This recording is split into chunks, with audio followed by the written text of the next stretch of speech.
welcome to Tim's Workshop out here in the mini shop. I'm going to do a video today on a vintage Elgin Sears and Roebuck 1954 outboard motor. Neighbor down the street named Ray. I won't tell you what his last name is. Keep the identity secret.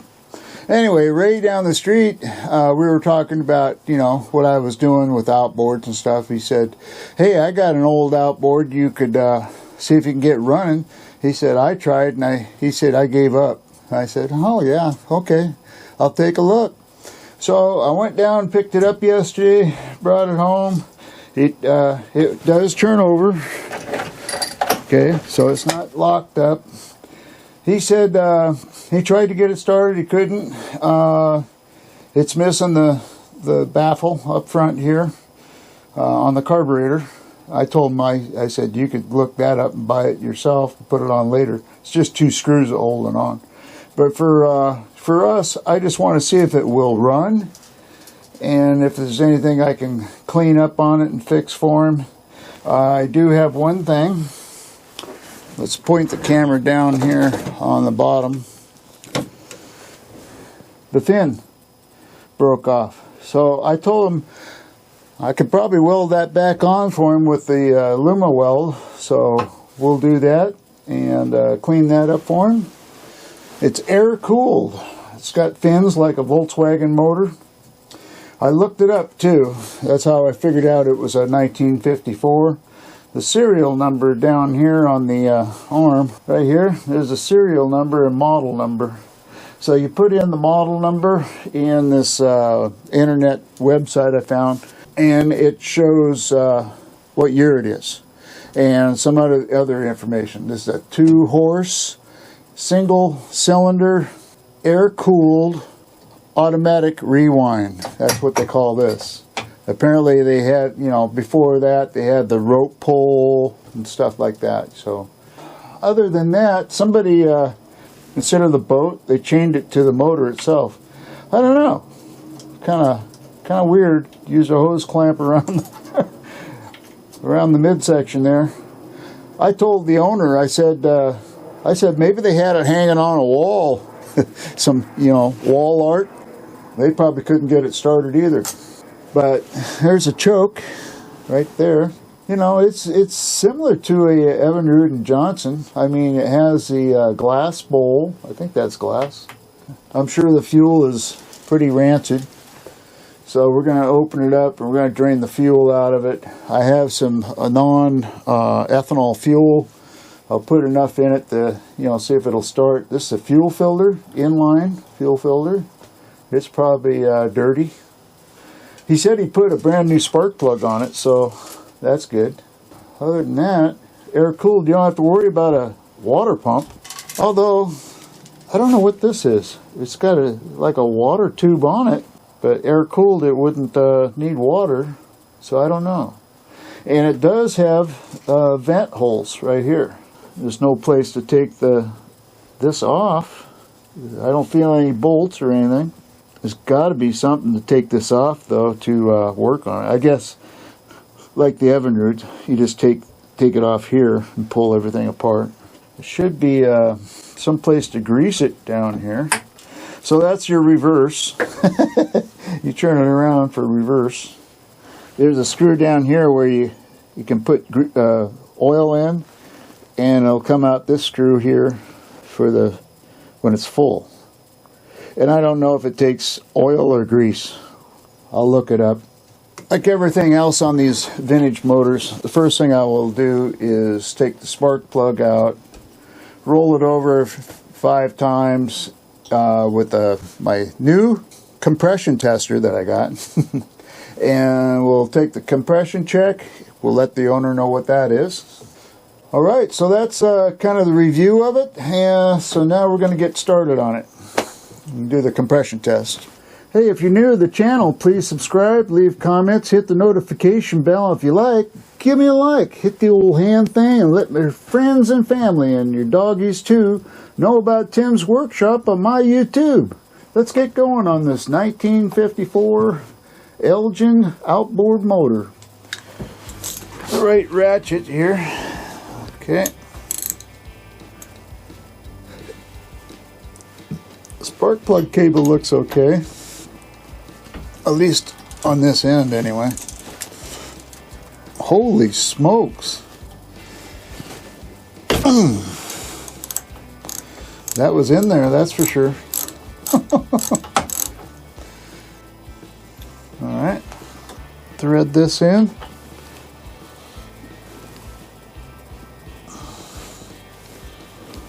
Yep, there we go.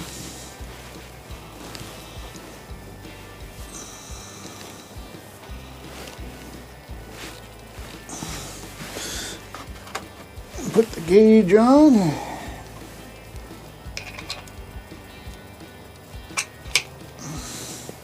Make sure it's on 0.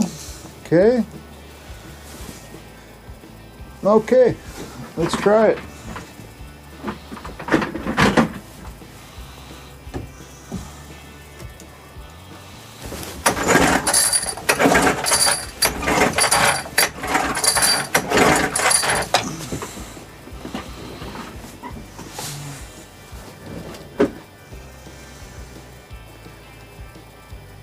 Whoa, compression's pretty low. Let's see, 25, 30, 35, 40, about 43 pounds of pressure. Let's make sure this thing's screwed in all the way.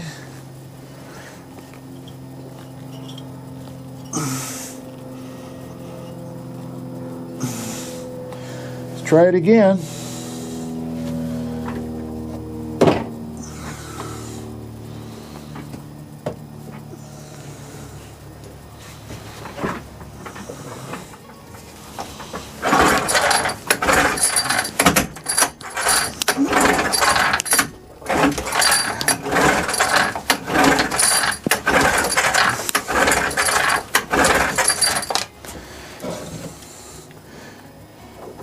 Okay, the recoil, I think it's kind of sticky. Same reading, say 25, 30, 35, 40, 43. Can you see it? 43, it's not even hitting 50 pounds. I don't know. It might not even be enough there to get it started. I don't know. We'll see. If we do get it started, I think it's going to be kind of weak. I just tested this with my automotive gauge, and I'm getting a little higher reading with this one. I'm getting 50, 55, almost 56 pounds of pressure, which is better. That's gives me more confidence that this thing's going to run. Let's try it again, and that way you can watch. I got it on 0. This is my old compression gauge that I use for automotive and outboards. It's threading in. Fire it off 5 times. Yeah, this recoil is not working all that great.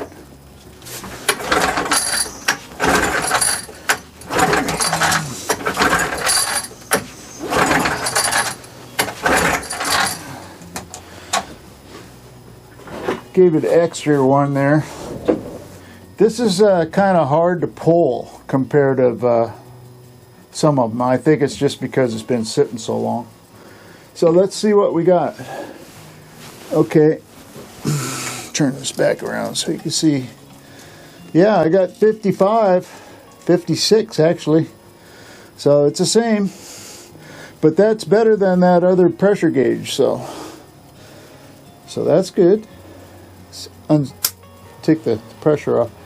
So we got 56 pounds. And for a real old engine, that's about normal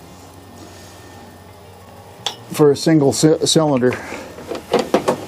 Alright, now I'm going to hook up the spark tester, put the spark plug back in, See if it's got spark.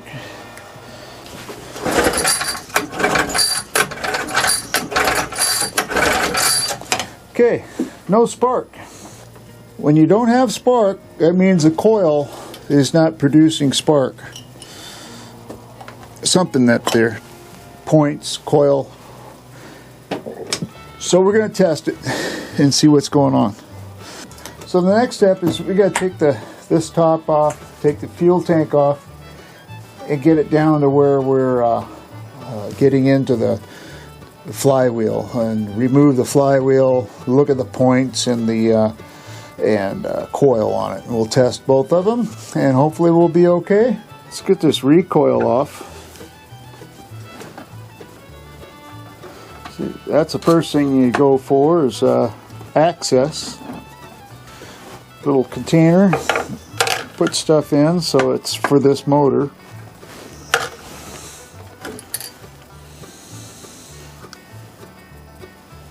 So I pulled this off, and not much there, but on this end you got these ball bearings that go in here. So when you put this back in, you want this thing level, and you want these ball bearings in each spot, and then push it down. So right now, so we don't lose the ball bearings, we'll put them in that little container I got. I'm going to take this bolt, and I think that's what we need out to get this whole thing off. Got to take this out. Okay, it's threaded. Okay, I used my quarter ratchet gun, and that came apart real easy. That's all I used, just a quarter ratchet. It's an impact, so just make sure you got an impact one.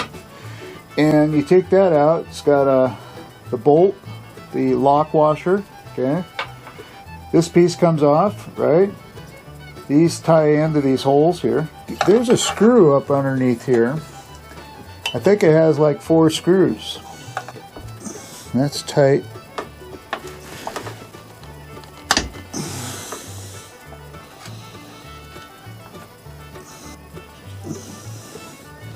Okay, there's one.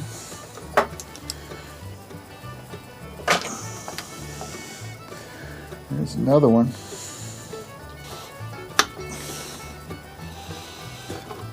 I'm gonna have to sand down the heads of these things so they're so I get a better bite. This one here was a little bit on the chewed up side. Yeah. So let's see. I think this tank will come off now. Now what we need to do is undo the fuel hose, which, can I get this? Apparently, okay. Put something on here to pinch it off.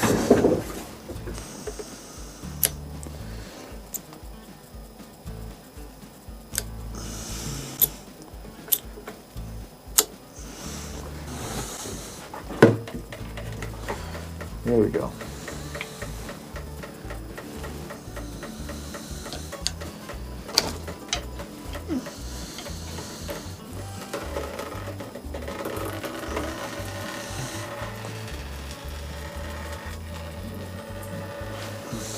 Let that run until it stops. Okay, I got the fuel tank off, so that worked out good, getting 4 screws out. Pull that off. It's got this gasket around here. I guess it's to keep it from rattling. So we'll just we'll just leave it the way it is. Now we still got the same issue though. How are we going to get this off? I tried a screwdriver underneath this and rotated it just by carefully kind of lifting up on it. I put oil in it to, you know, loosen it up. But I still have the same issue. There's no threads in these holes. So I guess I'm going to have to find out how to get this off. So I'll be back. Well, I think I found the problem. The coil sure doesn't look very good, that's for sure. But let's test it. And then also I wanted to show you how I got that flywheel off of there.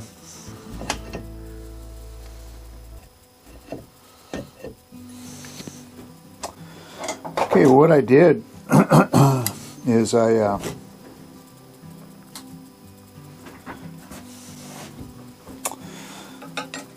took 2 screwdrivers, right, and took the hammer and lightly drove it in enough to put some tension on it, right, and then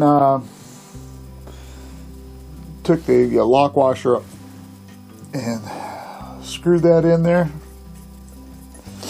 about that far, and just give it a couple good raps with the hammer. Boom, boom, boom. It came loose. And remember, I put a little PB blaster in there and let it soak for a while too before I did that. Got the flywheel off. And like I said, this coil doesn't look very good. Pretty well cracked up. So what we're going to do is I'll get my tester here. See how many ohms I got reading on this.